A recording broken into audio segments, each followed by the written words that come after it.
"This watch on my wrist is worth more than your entire farm," mocked Millionaire CEO Ottavio, humiliating the poor farmer who was dirtying the carpet of his luxury jewelry store in São Paulo. Tired of wasting time, he ordered the guards to throw him out. The old man then opened his old, worn suitcase on the counter and said, "I'll take the entire showcase." Ottavio laughed loudly until he looked inside the suitcase, and the smile disappeared from his face. The air inside Owen Alvarez's jewelry boutique on prestigious Rodeo Drive in Beverly Hills was rarefied, heavy with the scent of polished leather, cold metal, and the expensive perfume of the clientele who drifted through. For Owen, this was not merely a business.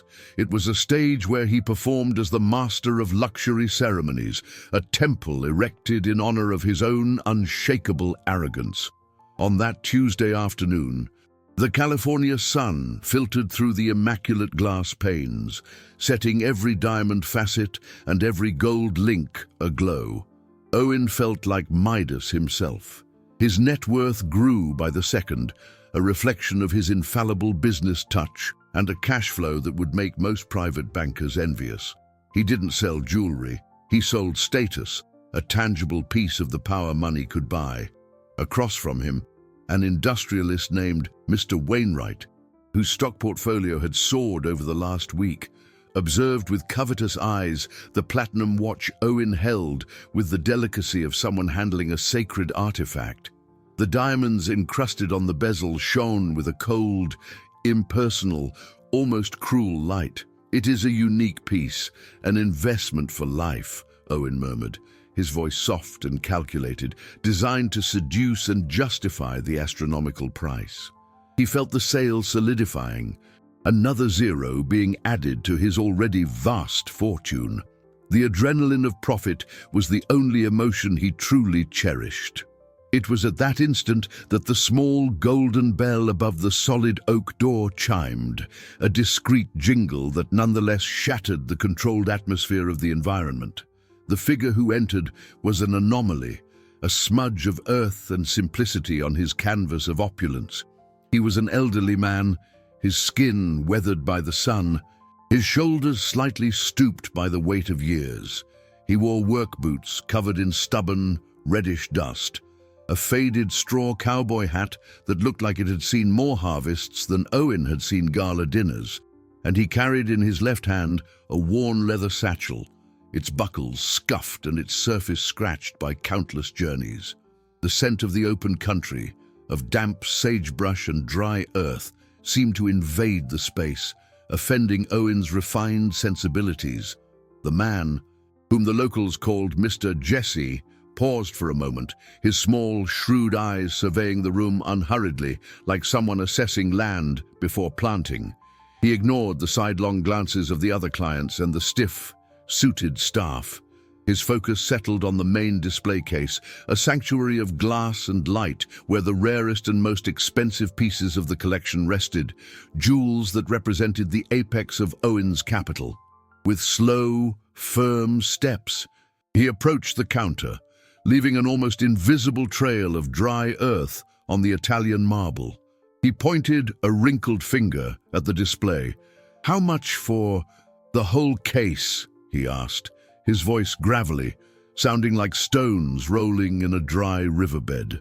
The question hung in the air, absurd and misplaced. Owen, interrupting his million-dollar negotiation, felt a wave of irritation course through his body. The man's audacity was an insult. He dismissed the industrialist with a swift gesture and strode toward the old man, the sound of his Italian leather shoes echoing like hammer blows in the silence that had fallen. He stopped inches from the man, looking him up and down with barely disguised contempt. His mind, quick to calculate figures and evaluate assets, had already classified this man as a liability, a waste of time. "Friend, I think you have the wrong door," Owen said, his tone falsely polite but laced with venom.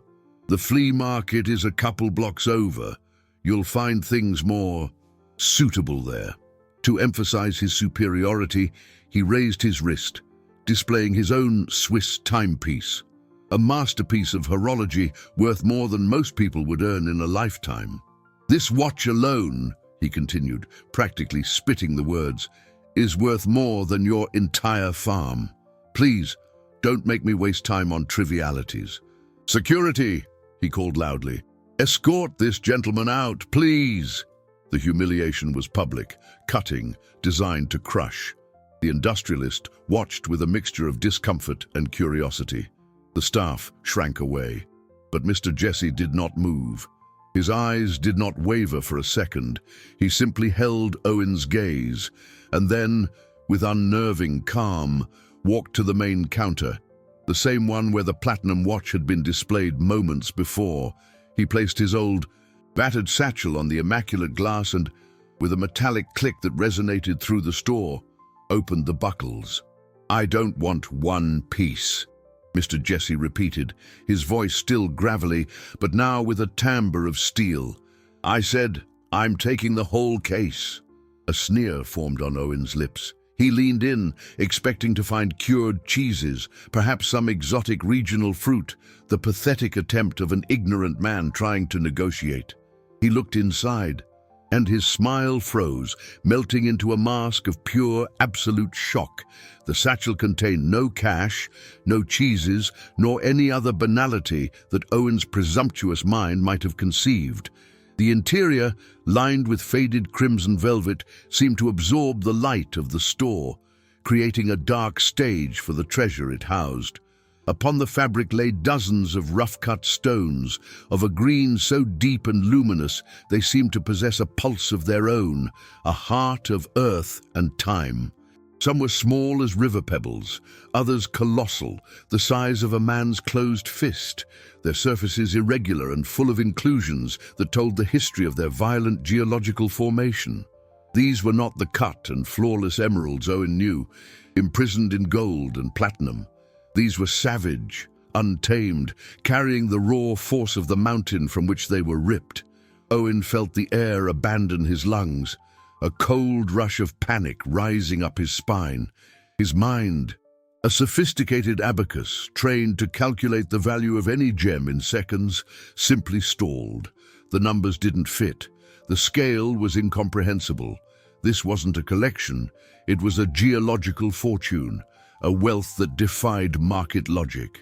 The silence in the store became dense, heavy. The industrialist, who until then had watched the scene with amused curiosity, approached the counter, drawn by Owen's immobility. His eyes widened, and a guttural sound, a gasp of pure disbelief, escaped his throat. "My God," he whispered, his voice trembling, leaning his face close to the glass as if fearing the vision were a mirage. "They're green heart emeralds, from the legendary Cat's Eye vein." The mention of the name hung in the air like a verdict. Owen felt his legs weaken. The Cat's Eye vein. It wasn't just a mine. It was a myth in the world of gemology.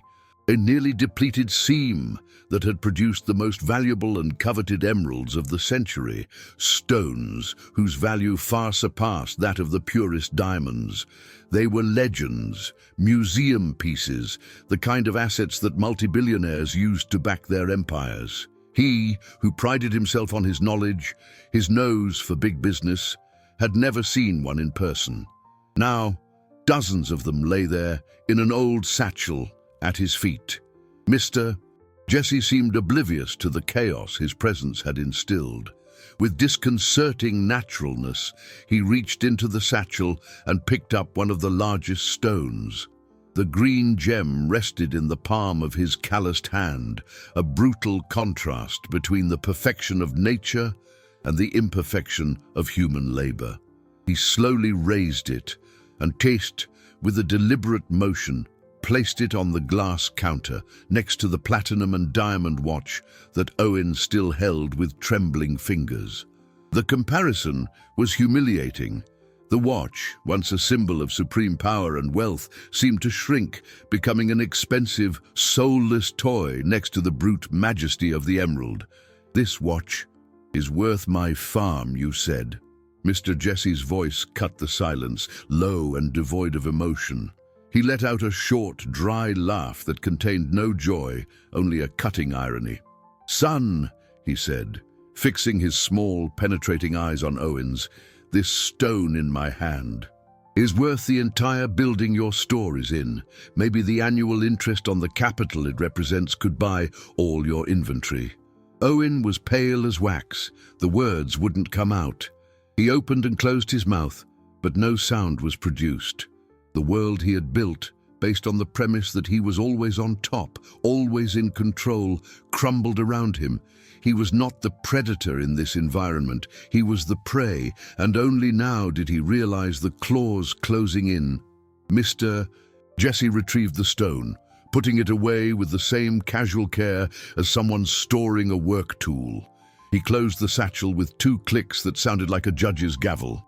"I came to buy a wedding gift for my daughter," he continued, the tone now tinged with genuine weariness. "I sought out the most famous store, the one they said had the best pieces, but honestly, I don't like your service. I don't like the way you measure a man's value." He adjusted the hat on his head. "I think I'll buy your competitor's store, and their building too." Then he paused, looking directly at Owen's paralyzed face, and delivered the final blow. "My name is Jesse, but back in my country where these stones come from, the people call me Jesse, the Emerald Baron." He gave a brief nod. "I own the mine." With the same calm with which he had entered, Jesse turned and walked toward the door. Every step he took on the marble seemed to seal Owen's fate, a hammer striking the anvil of his arrogance. The oak door closed with a soft click, but to Owen it sounded like a vault door locking forever, taking with it not just a sail, but the very pillar upon which he had built his identity. The silence that followed was different from before. It was not a silence of expectation, but of judgment. The air, once rarefied with luxury, was now dense with the weight of humiliation. Owen remained motionless, his fingers still clenched on the platinum watch, which now seemed vulgar and cold in his hand. He slowly raised his eyes and met the gaze of the industrialist. The admiration on the client's face had been replaced by a complex expression of pity and slight contempt. Without saying a word, the man backed away, left the watch on the counter as if it were contaminated, and silently headed for the exit, his driver already opening the door of the luxury car, waiting for him. The loss of that sale, which moments before would have been the climax of his day, was now insignificant, a drop in the ocean of his failure. Owen felt the stares of his employees on him, glances he couldn't meet. They were his subordinates, people he treated with a mixture of condescension and authority, and now they had all witnessed his fall. He, the master of big business, the man whose fortune was a fortress of figures and high-yield applications, had been reduced to a foolish boy by an old man in dusty boots. Rage began to bubble beneath the icy surface of the shock, an impotent fury against himself, against the old man, against the universe that had dared conspire to expose his character flaw so spectacularly. He wanted to scream, to smash the display cases, to sweep those useless jewels onto the floor. Every piece in his store, once a symbol of his wealth and power, now seemed to mock him. He turned abruptly and marched toward his office in the back of the store, a sanctuary of mahogany and leather where he planned his investment strategies and counted his profits. He slammed the door shut, the sound echoing his frustration. He leaned his hands on the solid wood desk, his head bowed, his breath ragged. In his mind, the image of those rough emeralds pulsed, green and vibrant. He thought about what they represented. It wasn't just money. It was power of a different order, an ancient power, extracted from the earth. His own capital, built on the volatility of the stock market and the complexity of hedge funds, seemed fragile, almost fictitious, compared to the tangible wealth that man carried in an old satchel. A billionaire, perhaps. A man whose fortune was not measured in dollars on a computer screen, but in carats of pure rarity. A painful memory assaulted his mind. His father, the founder of the jewelry store, a man with rough hands and an easy smile, who built the business from the ground up.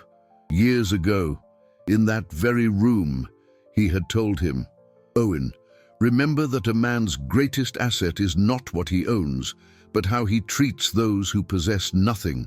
Respect is the only currency that never depreciates." Owen had dismissed the advice as old man's sentimentality, unsuitable for the modern world of aggressive business. Now, his father's words echoed in his ears like a somber prophecy, a legacy of wisdom he had arrogantly rejected. Shame was a bitter taste in his mouth.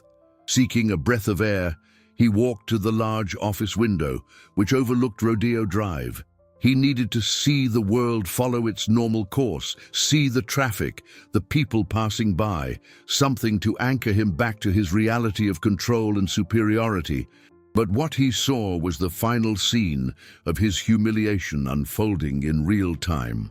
Across the street, the gleaming facade of Beaumont Fine Jewels, belonging to his greatest and most hated competitor, shone in the sun, and standing in front of it was Mr. Jesse.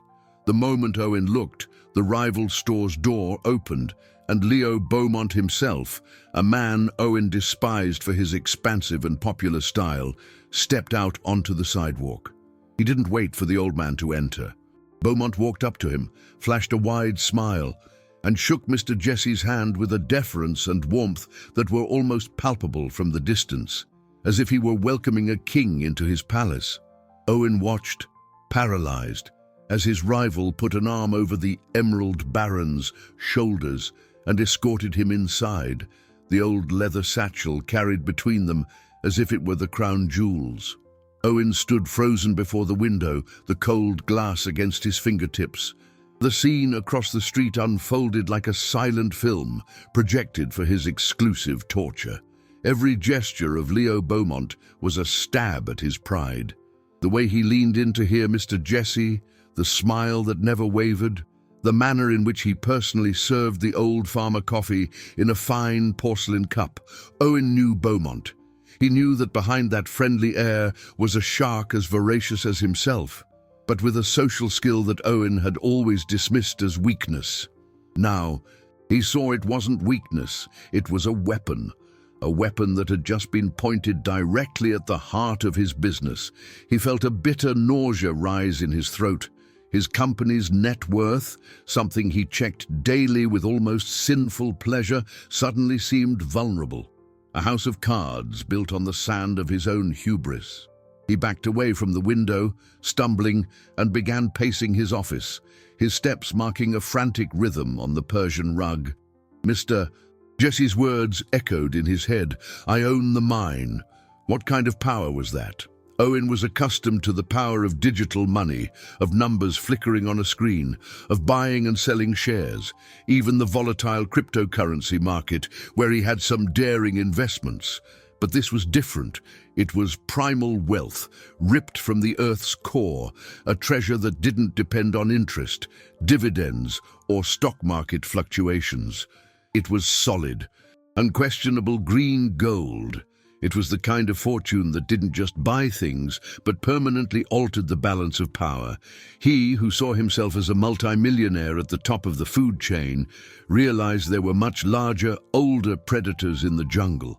His personal phone vibrated on the mahogany desk. For an instant, his heart chilled, imagining it was a reporter from some society column, because news like this spread like wildfire in his circle. But it was just Sophia, his wife. He took a deep breath, trying to compose his voice before answering. He needed to maintain appearances, to protect the facade of control and success that was so vital to his image. "Darling?" Sophia's voice sounded warm and melodious, both a balm and a torture. "Just calling to remind you about the Caldwell's dinner tonight. Don't forget." "Of course, Sophia. I haven't forgotten," he replied, struggling to keep his voice from sounding strained. "Is everything all right? You sound distant." Her intuition was sharp. Sophia had always been able to see through his defenses, however well constructed. "Everything's great, just a busy day, closing a huge deal," he lied, and the lie weighed on his tongue like lead. He hated himself for that weakness, for not being able to admit his colossal mistake, even to the woman with whom he shared his life and his family inheritance. To talk about what happened would be to admit that his father's advice, so often repeated by her, was right.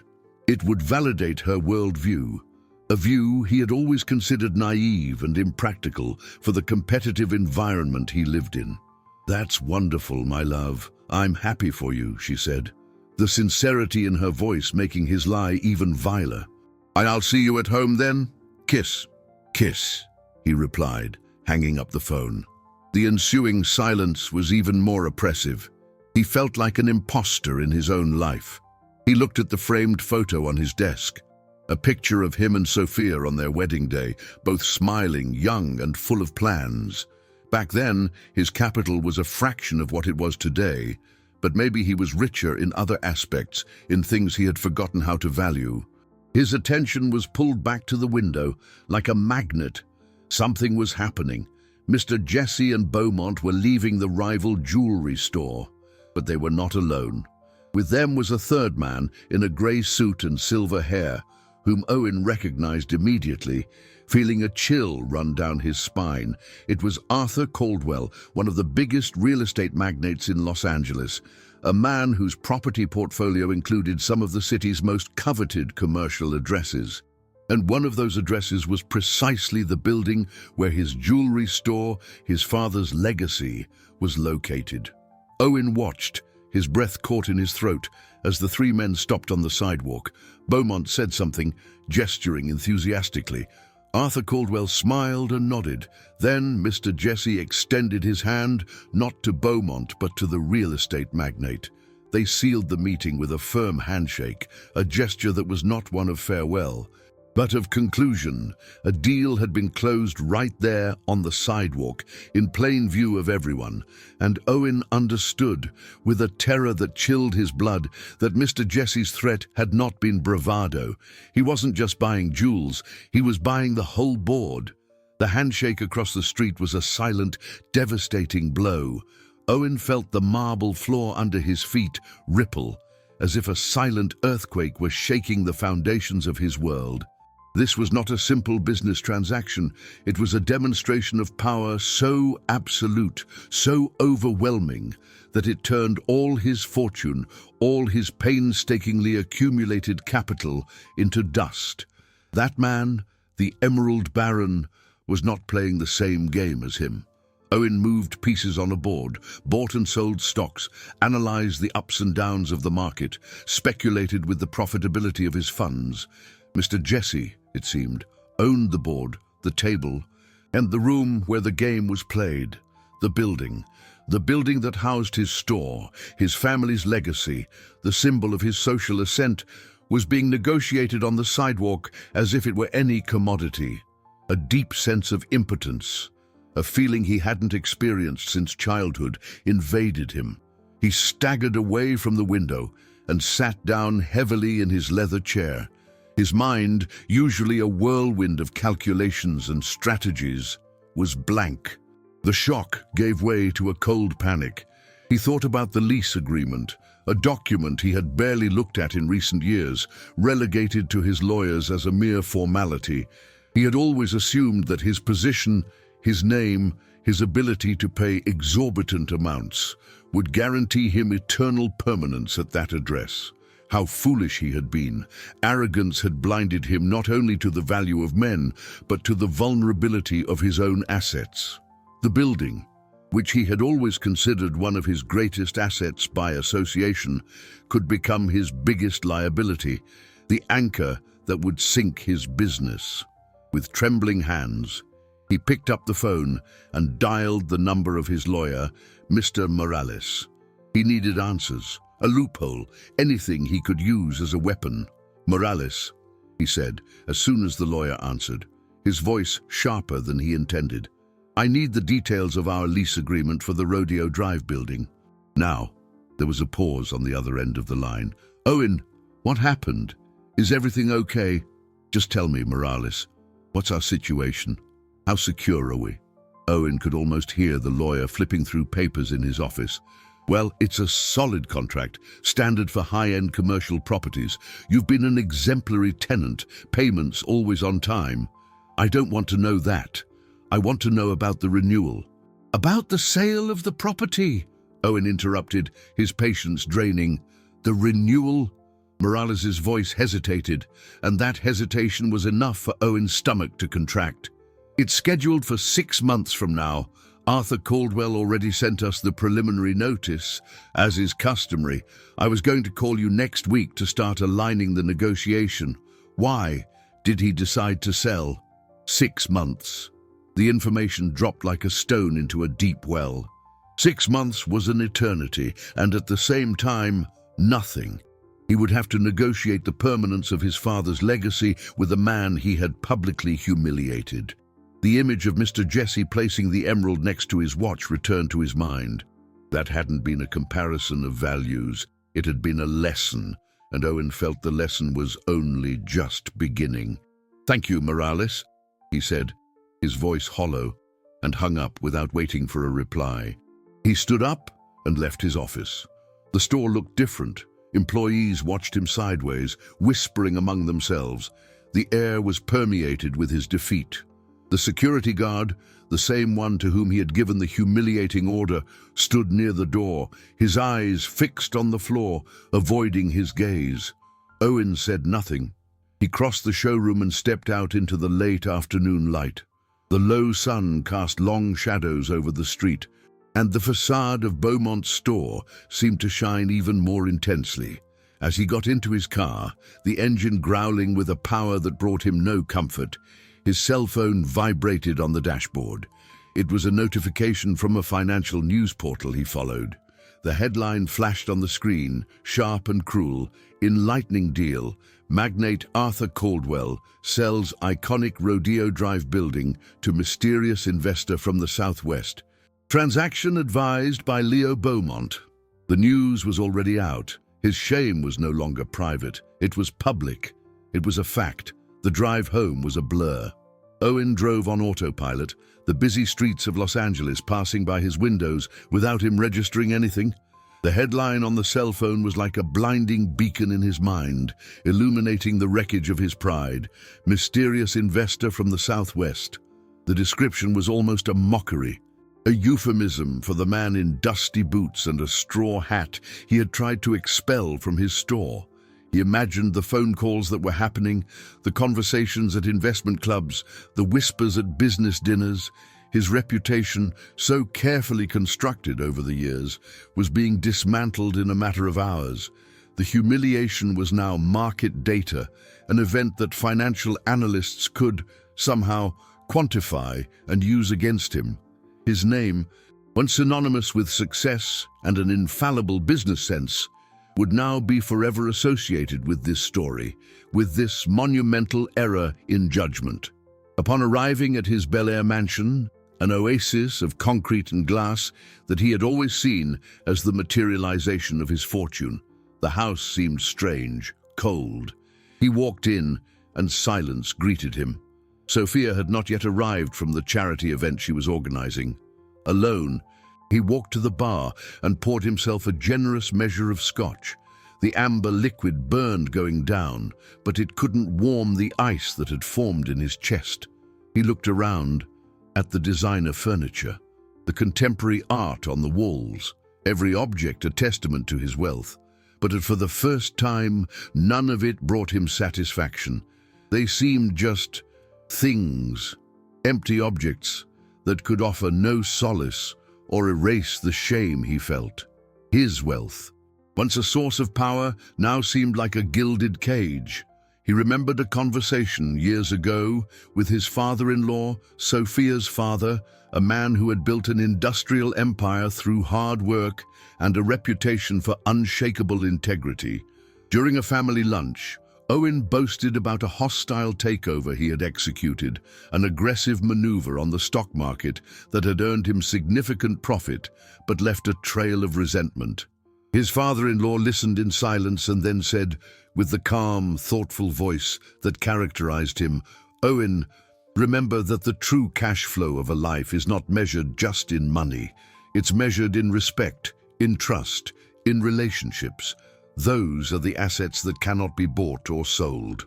At the time, Owen had dismissed the advice as the outdated philosophy of a man who didn't understand the new world of speculative capital. Now, the wisdom of those words hit him with the force of a punch. He had accumulated a treasure in cash, but he was bankrupt in everything that truly mattered. The sound of the front door opening pulled him from his thoughts. Sophia entered, her face illuminated by a smile that dissolved the instant she saw his expression. "Owen, what happened? You look pale." He couldn't sustain the lie anymore. The weight of the day crashed down on him, and the facade of control shattered. He told her everything. The words came out haltingly, a clumsy, painful confession. He told her about Mr. Jesse's arrival, about his contempt, his cruel words, the arrogant display of the watch. He told her about the satchel full of emeralds, about the revelation of the Baron, about the humiliating scene with Beaumont, and, finally, about the sale of the building. He spared no details, exposing his own foolishness without filter.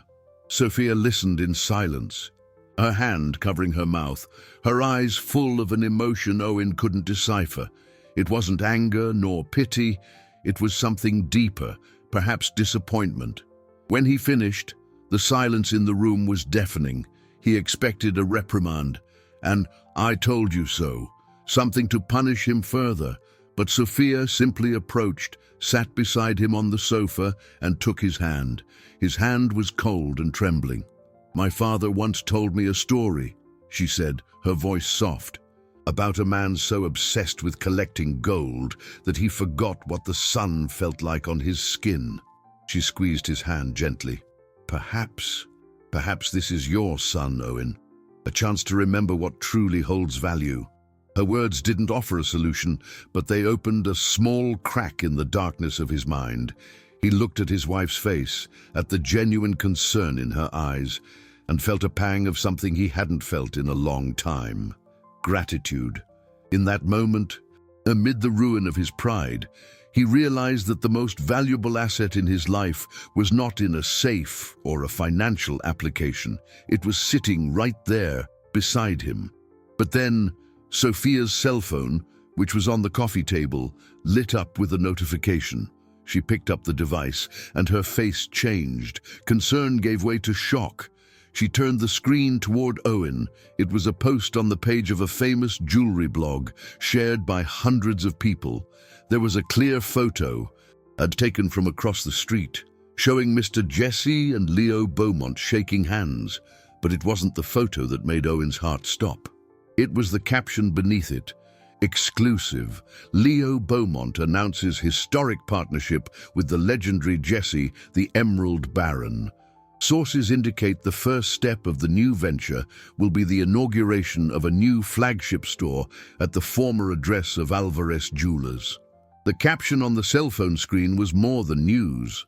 It was a death certificate for his family business. At the former address of Alvarez Jewelers, the phrase was cold, impersonal, as if the jewelry store his father had built with sweat and sacrifice was already a relic of the past, a footnote in the success story of his rivals. Owen felt a wave of cold rush through his body, so intense that he shivered. It was not just the loss of a commercial spot, however prestigious. It was the annihilation of his legacy. The Alvarez sign, which had hung on the Rodeo Drive facade for over 40 years, would be torn down to make way for Beaumont's name, fueled by the fortune of a man he had despised. The irony was so cruel, so perfectly orchestrated, that it seemed like a work of fiction. Sophia let out a gasp, her hand still on his. "Owen, this is..." She couldn't finish the sentence. The magnitude of the disaster was clear. He stood up, pulling away from her, and began pacing the room again. But this time, the impotent fury had been replaced by a cold emptiness. His mind, previously paralyzed by shock, began to function differently, more primitively. It was the survival instinct manifesting. He needed to do something, anything. Call lawyers, trigger contractual clauses, find a legal loophole, but deep down he knew it was useless. This wasn't a legal battle, it was an execution. Mr. Jesse wasn't just doing business, he was teaching him a lesson. And the price of that lesson was everything he had. His father's heritage would be erased, and the fault was exclusively his. "I need to leave," he said, his voice hoarse. "I need air." "Where are you going?" Sophia asked, standing up, concern furrowing her brow. "I don't know," he replied, and it was the truth. He had no plan, no destination, just the visceral need to escape those walls that suddenly felt suffocating. He grabbed his car keys and left, ignoring Sophia's calls. He drove aimlessly through the dark streets, the city of Los Angeles shining around him, indifferent to his torment. The lights of the skyscrapers, which he had always seen as symbols of opportunity and wealth, now looked like monuments to a world from which he was being expelled. He felt like an exile in his own city. After almost an hour, he found himself in a part of the city he hadn't visited in years, an old neighborhood with cobblestone streets and modest houses. And then he saw it, the small brick facade, the simple window with a few pieces of silver on display. It was his father's first workshop, the place where everything began. Long before Rodeo Drive, long before the fortune and the luxury. The place that he, Owen, refused to sell, keeping it as a kind of forgotten amulet, paying the taxes and maintenance out of sheer inertia. He parked the car and got out. The street was silent. Most of the shops closed.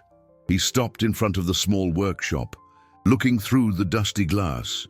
Inside, in the gloom, he could see his father's old workbench, the worn tools still hanging on the wall, exactly as he had left them. A wave of nostalgia hit him, so strong it left him breathless. He remembered being a small boy, sitting on a stool in the corner, watching his father's skilled hands transform rough pieces of metal and stone into objects of beauty. His father didn't talk about profit or net worth. He talked about the heart of the piece, the story the jewel would tell. He treated every customer, whether a humble lady fixing a wedding ring or a businessman commissioning a gift, with the same dignity and respect. It was then that Owen felt something break inside him. It wasn't just wounded pride or fear of financial ruin, it was the collapse of his entire worldview. He knelt there, on the cold sidewalk, in front of his father's abandoned workshop, and the tears he had held back all day finally came. They were not tears of anger or self-pity. They were tears of a deep grief for something he had lost long ago, respect for himself, for the values his father had tried to teach him. He stayed there for a time he couldn't measure, the weight of the world on his shoulders. When he finally stood up, he felt exhausted, empty. But amid the emptiness, a new sensation began to sprout. Fragile as a plant shoot breaking through concrete. It wasn't hope, not yet. It was something simpler, more fundamental. It was an idea so improbable, so radically different from anything he had ever done, that it bordered on madness. He looked again at the small workshop, at his father's workbench, and for the first time in many years, he didn't just see a forgotten real estate asset. He saw a beginning. He grabbed his cell phone. His hand still trembled. But there was a new determination in his movements. He didn't call his lawyer or his bank manager. He opened the browser and searched for a name. Jesse, the Emerald Baron, La Estrella Mine, Southwest. He needed to understand the man who had destroyed him. He needed to know where he came from, but what he found in the search results was not the profile of a ruthless magnate. The first news items that appeared were not from financial portals, but from small local papers in the Southwest. They spoke of a man who had used his vast wealth to build schools in remote villages, to finance miners' cooperatives, to create a water distribution system for drought-stricken communities. They spoke of his daughter, a doctor who ran a free clinic in the region. The image that emerged was that of a philanthropist, a benefactor, a man deeply connected to his land and his people.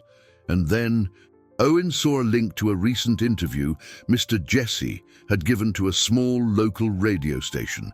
The audio quality was poor, but the gravelly voice was unmistakable. The reporter asked why he, a billionaire, continued to live so simply. Mr. Jesse's answer hit him like a lightning bolt. Because the earth taught me that the greatest wealth is not what you take from it, but what you give back. The most beautiful stones are the ones we find after removing a lot of useless earth. It's the same with people. In that instant, Owen's crazy idea solidified. It wasn't about revenge.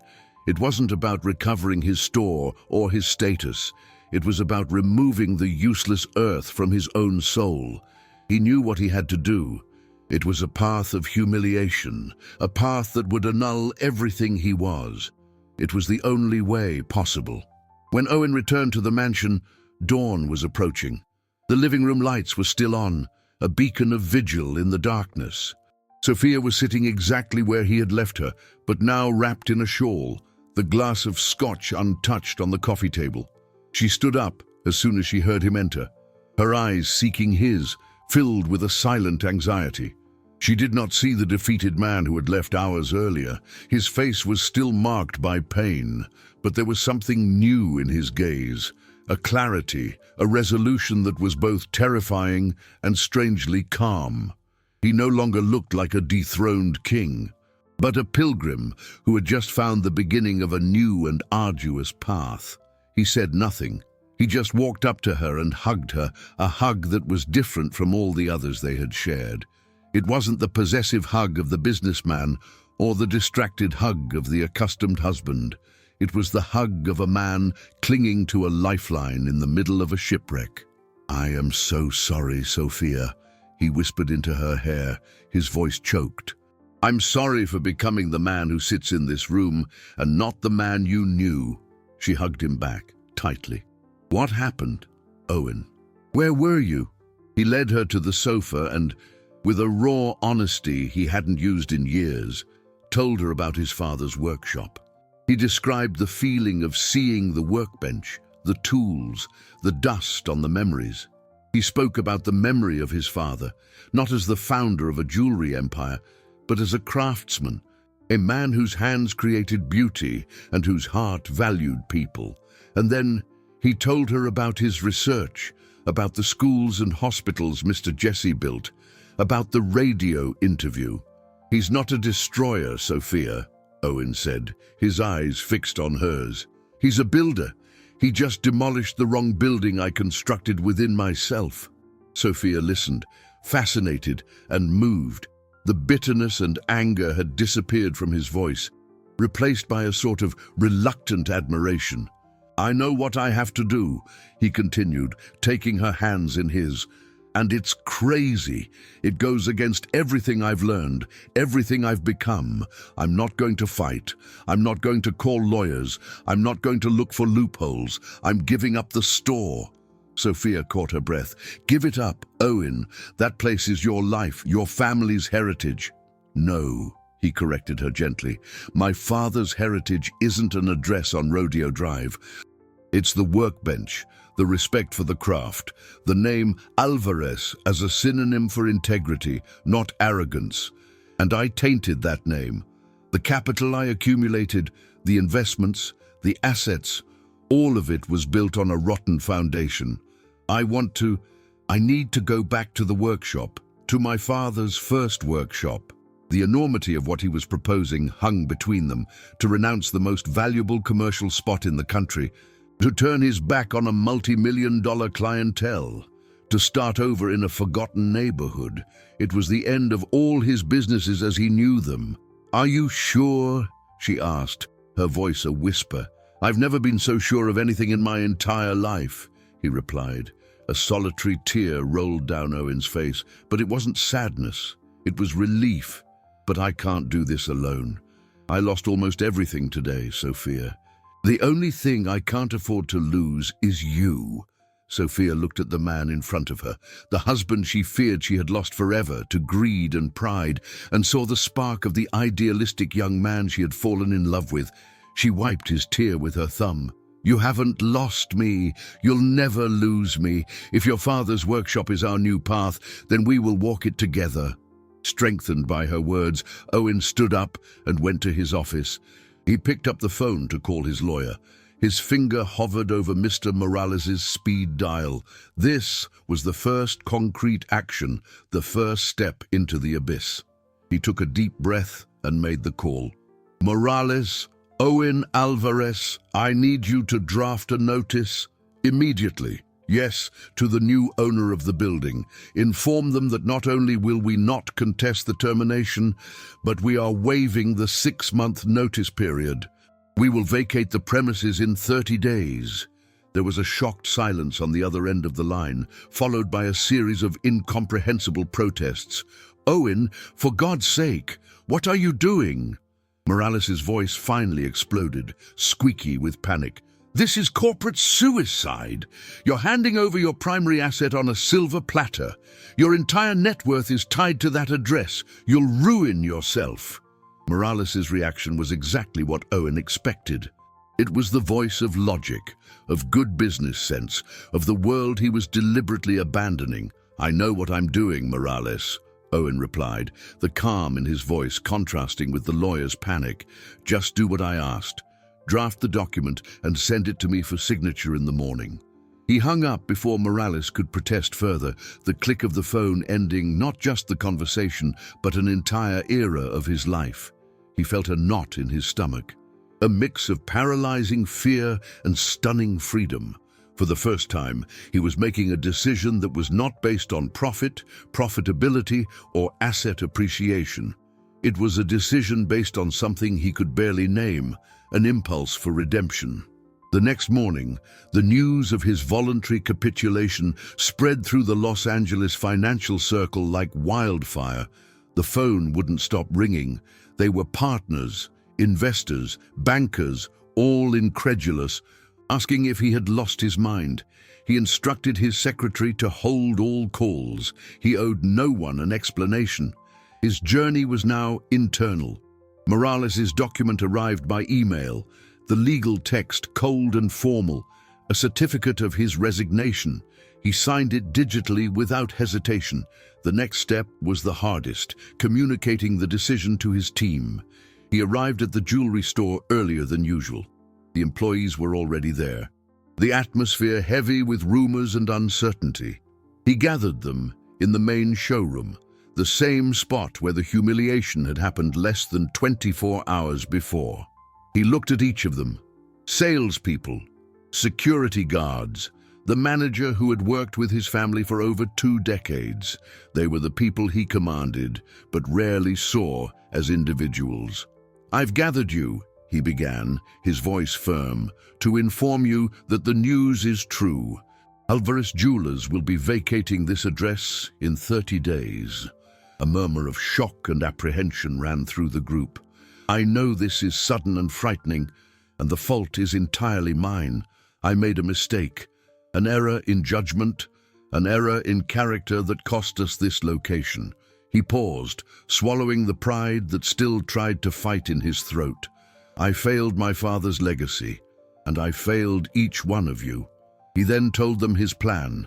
He spoke about the old workshop, about his intention to return to the roots, to build something smaller, more authentic, based on craftsmanship and personalized service, not ostentatious luxury. "I understand this is not the future you signed up for," he said, his gaze sweeping the anxious faces. "I know many of you have families, commitments. Therefore, everyone will be duly compensated. You will receive 6 months' full salary, plus all benefits, and personal letters of recommendation from me for any position in the market. Beaumont will certainly be hiring." There was silence. He expected questions, maybe anger, accusations. Instead, the one who spoke was Mrs. Lucia, the manager, a woman with grey hair and a keen eye who had known Owen since he was a boy running around the store. "Mr. Alvarez," she said, her voice choked. "I worked for your father for 20 years. I saw this company born from his passion. In recent years, that passion was lost. If you're saying you want to find it again, in the workshop where it all started, I'd like to go with you." Owen was stunned. One by one, a few other employees stepped forward. The head of the workshop, a master goldsmith who had been trained by Owen's own father, a younger salesperson who had always been more interested in the design of the pieces than their price tags. They weren't many, perhaps a third of the team, but it was a start. It was a validation he didn't expect, and that moved him deeply. In that moment, he realized that his father's true legacy was not just a name or a location, but also the people who shared his values. Meanwhile, across the street, Leo Beaumont read the email from his lawyer with an expression of pure perplexity. Owen Alvarez's notice was there, in black and white. It was illogical, insane. He had expected a war of injunctions, a legal battle that would drag on for months, perhaps years. He was prepared for it, but an unconditional surrender. He stood up and went to the window, looking at the facade of Alvarez Jewelers, his war trophy. Beside him, calmly drinking coffee, was Mr. Jesse. "You won't believe this," Beaumont said, holding out the tablet to the old farmer. "He's leaving. In 30 days. No fight." Mr. Jesse took the tablet. His eyes scanned the text quickly. He showed no surprise, only a gleam of interest in his shrewd gaze. He returned the device to Beaumont. "I told you I was going to buy your competitor's store, didn't I?" Beaumont commented with a triumphant smile. "Looks like I didn't even have to make an offer. He just handed it over." Mr. Jesse took a sip of his coffee, his gaze still fixed on the store across the street. He seemed to be seeing something Beaumont couldn't.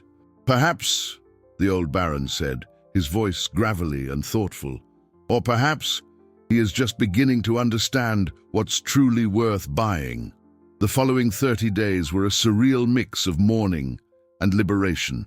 The dismantling of the jewelry store on Rodeo Drive was a methodical and painful process.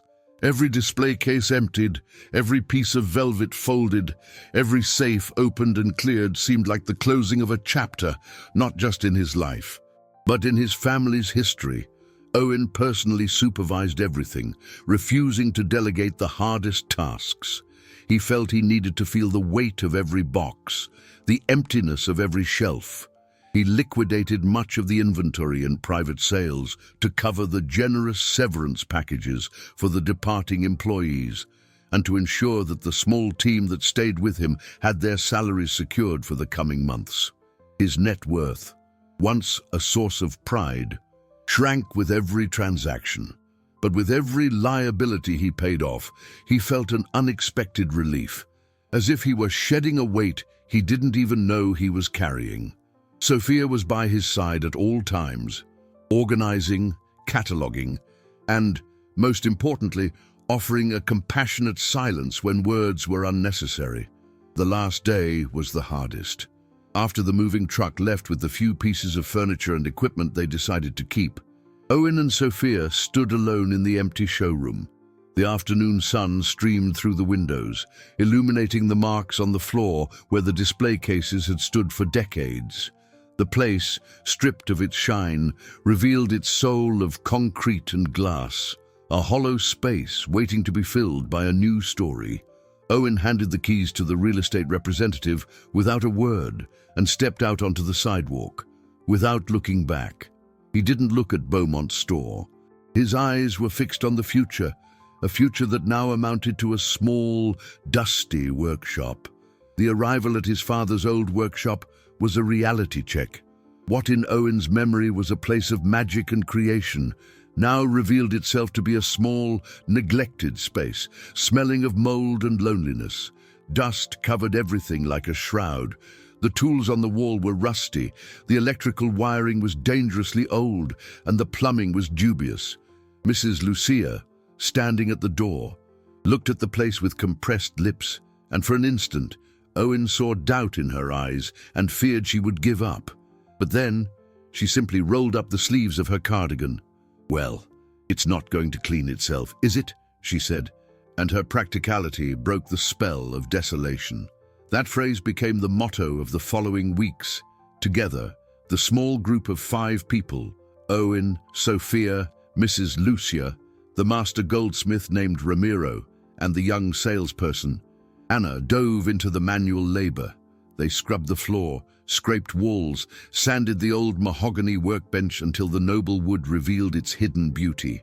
Owen, who had never done manual labor in his life, learned to handle a sander, to change a light fixture, to feel his body ache from an honest fatigue at the end of the day.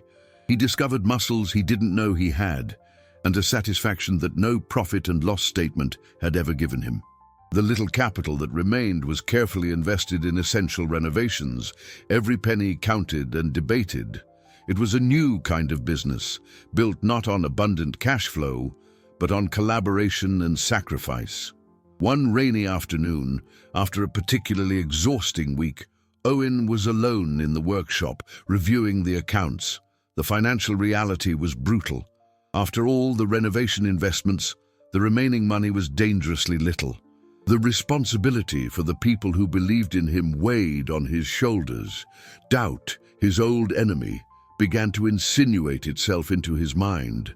Had he dragged everyone into his madness? Was he just building a new stage for an even greater failure? It was then that the bell above the door, a small, polished brass bell they had found, chimed. A woman entered, shaking out an elegant umbrella. She was tall, with a serenity in her gaze that contrasted with the city's frantic energy outside. She wore simple but impeccably tailored clothes and no jewelry. She looked around the dusty, renovating space, her intelligent eyes absorbing every detail, from the restored workbench to the newly painted walls. Owen stood up, wiping the varnish-stained hands on a rag. "Good afternoon. We're not open yet, but can I help you?" The woman turned to him, and her gaze was as penetrating as the old farmer's. There was the same depth, the same calm that seemed to come from the earth itself. "My name is Marina," she said, her voice clear and soft. "I am the daughter of Jesse, the Emerald Baron." Owen felt the air leave him, his heart pounding against his ribs. He didn't know what to expect. An accusation, a new humiliation, a hostile buyout offer. Marina took a step forward, her gaze fixed on his. "Oni, my father told me that if I came to Los Angeles, I might find a man here who is starting to understand the true value of a stone." Marina's presence in the dusty workshop was as unexpected as her father's had been in the luxury jewelry store. Owen remained silent for a long moment, the name Jesse echoing in his mind. He tried to decipher the expression on the woman's face. There was no triumph, no scorn. There was only a calm curiosity, a thoughtful evaluation. He composed himself, remembering his father's words about treating everyone with dignity, a principle he was painfully relearning. "Please, come in," he said, his voice a little rough, gesturing to one of the 2 wooden stools that were, at the moment, all the customer seating they possessed. "Excuse the mess. We are starting over." "I perceive that," Marina said, sitting down. Her eyes scanned Ramiro's workbench, where some antique tools were carefully arranged next to a sketch of a ring. "My father always said that the beginning of something honest always looks a little messy." She turned her gaze back to Owen. "He told me what happened at your former store." Owen felt his face flush. The shame he thought he had begun to tame returned with force. "I acted inexcusably. There is no justification for my behavior." "No," Marina agreed, with a frankness that disarmed him. "There isn't. My father is a simple man, but he is not a fool. He spent his entire life dealing with people who judged him by his calloused hands and work clothes. He learned to see what's beneath the surface. He saw your arrogance, but he also saw something else." "Something else?" Owen repeated, skeptical. What could he have seen besides a petty, proud man? "He saw your love for the pieces," she said, surprising him. "He noticed the way you held that watch. It wasn't just a salesman displaying expensive merchandise, it was someone who understood the craftsmanship, the hours of dedication, the art behind the object. He said that beneath layers of greed, there was a goldsmith, a man who, somewhere, still carried his father's legacy. He was curious. That's why he bought the building. It wasn't revenge, Mr. Alvarez. It was an investment. My father believes that the most profitable investment there is in the potential for transformation in a human being. Marina's words fell upon Owen like gentle rain after a long drought. The narrative he had constructed in his mind, that of a calculated retaliation, of planned destruction, began to dissolve. The reality was much more complex and, in a way, even more humbling. He had not been the target of epic vengeance. He had been the object of a social experiment, a high-stakes gamble made by a wise old man.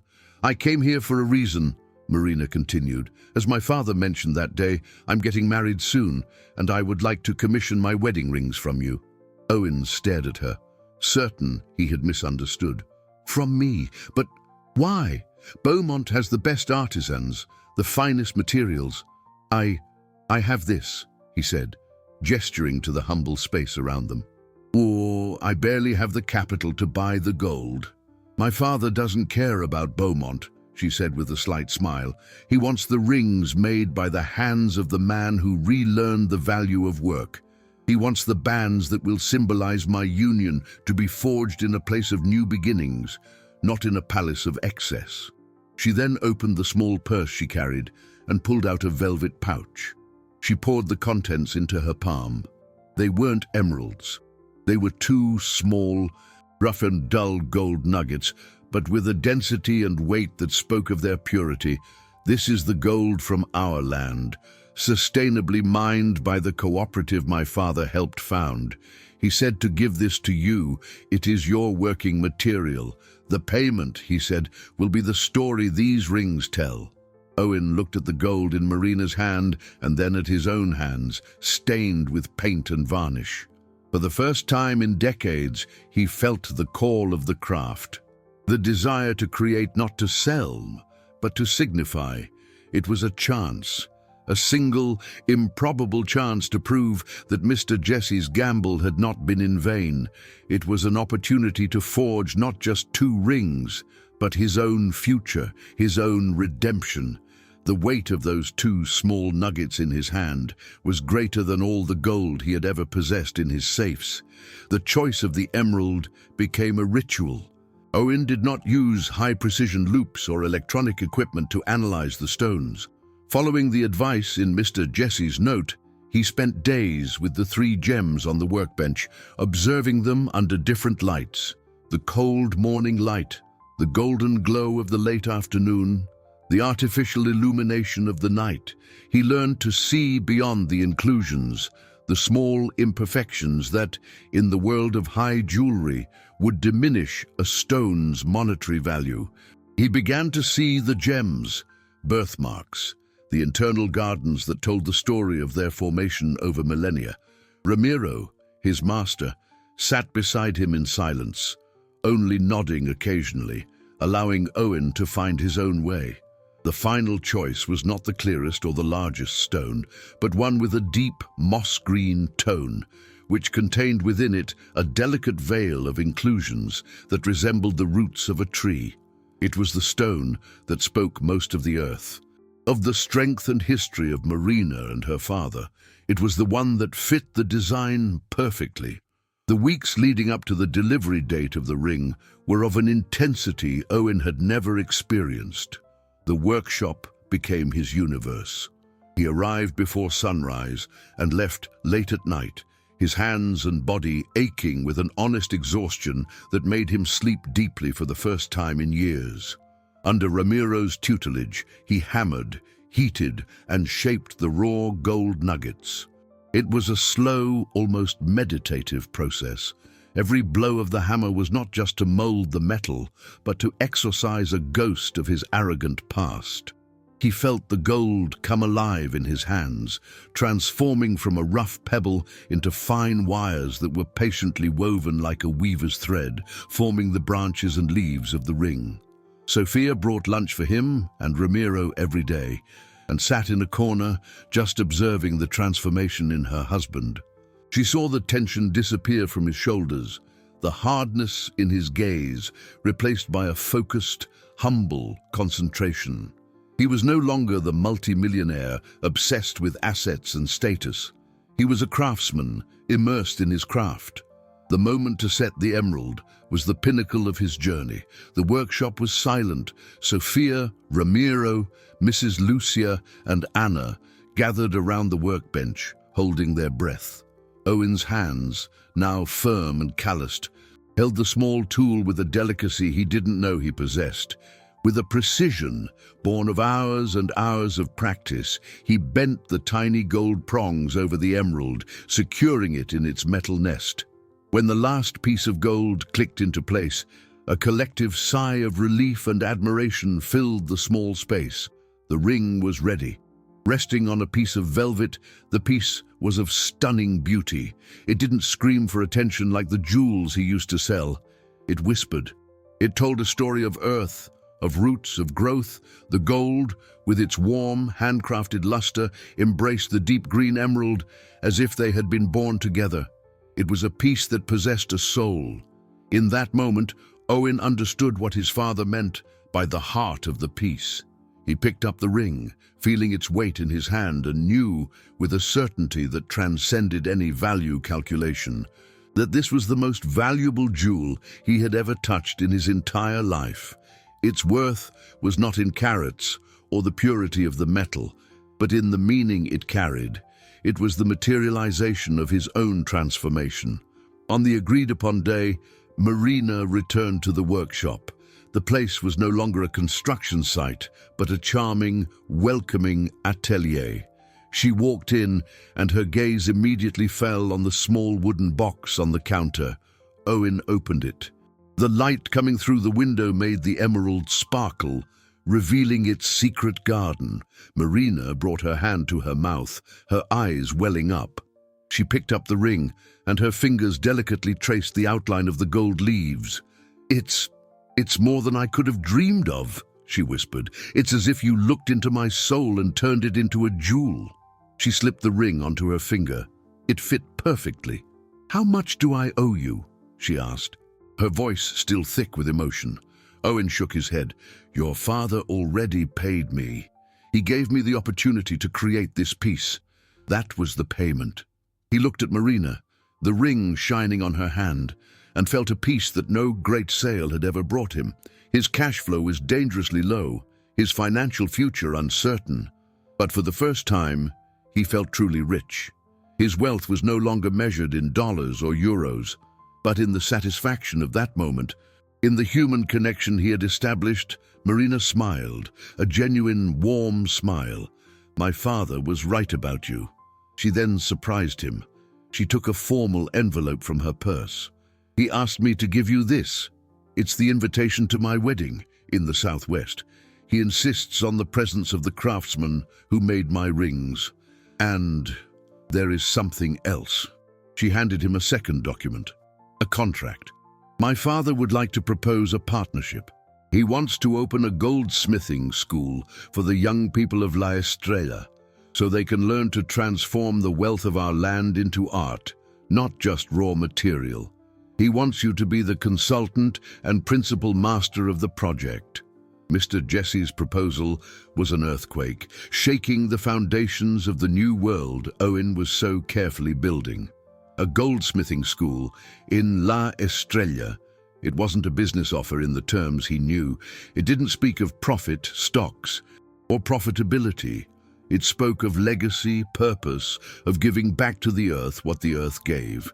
It was a chance to multiply the lesson he himself had learned, to teach others that true value resides not just in the raw material, but in the skill, the art and the history that human hands can add to it. He looked at Ramiro, the old master who had patiently guided him back to the craft, and saw the man's eyes shine with an emotion he rarely showed.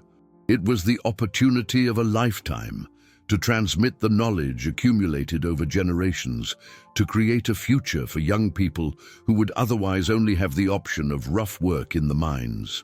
Owen looked at Marina, then at Sophia, who stood beside him, her hand finding his, offering silent support. The decision was not difficult. It was the natural conclusion of his journey. "Tell your father," Owen began, his voice firm, "that there is no greater honor. We accept." The word "we" came out naturally, including his team, his family, everyone who had believed in his transformation. The trip to La Estrella, a few weeks later, for Marina's wedding, was like a pilgrimage. The small plane landed on a dirt strip, and the air that greeted them was warm, perfumed with the scent of wet earth and exotic vegetation. The landscape was one of rude, majestic beauty, a strong contrast to the concrete jungle of Los Angeles. Mr. Jesse waited for them personally. No suits, no drivers. He wore the same work boots, simple pants, and a linen shirt, his sun-weathered face split by a genuine smile. He hugged Owen as if they were old friends. "Welcome to my home, son," he said, the gravelly voice no longer sounding like a threat, but like a welcome. The wedding was a celebration of life and community.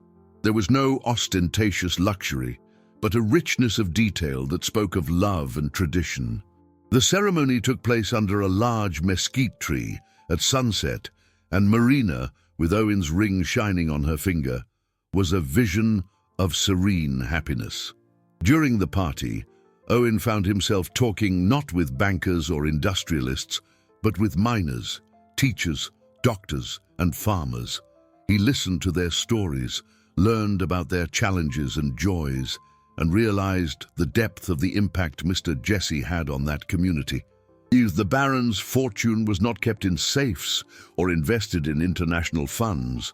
It was there, visible in the well-equipped hospital, in the uniforms of the children running through the party, in the cooperative that ensured a fair price for the workers. He was witnessing an ecosystem of altruism, where capital was used not to accumulate power, but to generate dignity. The next day, Mr. Jesse took Owen to see the cat's eye vein. Contrary to what Owen imagined, it was not a dark, dangerous hole, but an organized operation with a strong emphasis on safety and sustainability. At the end of the tour, the old Baron stopped before a rock wall and pointed to a vein of pale green. "See that?" he said. "That's the emerald. To get to it, we had to remove tons of worthless rock. We had to dig in the dark, believing it was there. Sometimes, what seems like the end of a tunnel, Owen, is just the beginning of the most valuable part of the journey."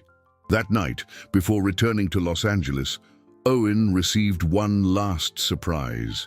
A messenger delivered an envelope from Beaumont Fine Jewels. With a tight heart, he opened it, expecting some final provocation. But inside, there was only a card with his rival's elegant logo and a short note, handwritten by Leo Beaumont. "Alvarez, I heard about your new project in La Estrella. It's a remarkable initiative. If you need any support, whether in equipment or contacts for distribution of the future students' work, know that my doors are open. The market is big enough for beauty in all its forms. Respectfully, Beaumont." Owen looked at the note, stunned. The humiliation he had suffered, the rivalry that had consumed him, had transformed into an offer of respect. He realized that, by abandoning the war for the top, he had gained something much more valuable, the respect of his peers, and more importantly, his own. He was no longer a competitor, but a fellow craftsman. That small card was proof that his transformation was real and visible, not just to him, but to the world. The cycle of arrogance was finally broken.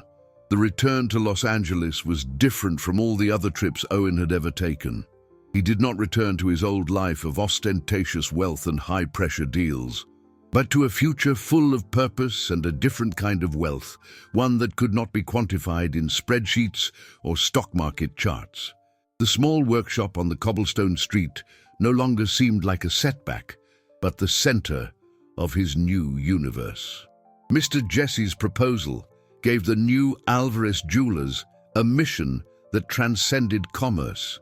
They were no longer just sellers of jewelry, they were storytellers, artisans, and soon, mentors. In the months that followed, Owen's life found a new rhythm. He divided his time between the workbench, where he continued to refine his craft alongside Ramiro, and the planning of the school in La Estrella. Leo Beaumont's offer had not been an empty gesture. True to his word, he became an unexpected ally, helping with logistics and opening channels for the future creations of the school's students to be seen by a wider audience.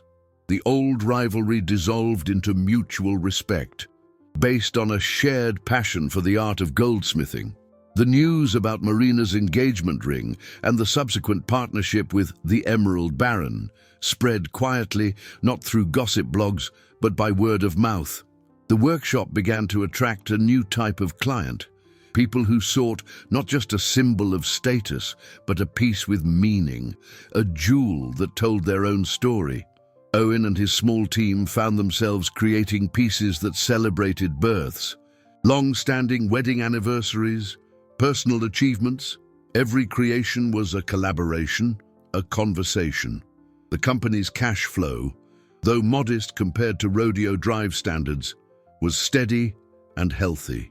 For the first time, Owen felt that his business had a heart, a pulse that did not come from the jingle of a cash register, but from the satisfaction of his clients and the pride of his team. Sophia flourished in this new environment. She discovered a talent for design and for understanding the psychology behind clients' desires, transforming memories and feelings into concepts that Ramiro and Owen materialized in gold and stones. The couple, once united by social conventions and shared wealth, found a new and profound connection, forged in daily work, in challenges overcome, and in dreams built together. The Bel Air mansion was sold. They moved into a comfortable and elegant house, but without the cold opulence of the previous one, a place they truly called home. 1 year after the day Mr. Jesse walked into his old store, Owen was in the workshop, the late afternoon sun streaming through the window, illuminating the particles of golden dust in the air. The door chimes sounded, and a young couple entered, shy and with sparkling eyes. They came to commission their wedding bands. As Sophia attended to them, Owen watched from his workbench. He saw in the young man's eyes the same reverence and love that he now felt for his craft and his wife. He was no longer the arrogant millionaire who judged people by their appearances. He had become the artisan who saw value in what was authentic, in what was real. In that moment of reflection, he finally understood the depth of his father's words and the silent wisdom of Mr. Jesse. The greatest fortune was not gold or emeralds, nor assets or dividends. True wealth was the ability to see beauty in what is simple, to find value in human connections, and to have the courage to rebuild oneself, to remove the layers of worthless rock, to find the precious gem that exists within everyone. His journey of humiliation and loss was not a punishment, but a gift, the gift of a second chance, the opportunity to become the man his father always knew he could be.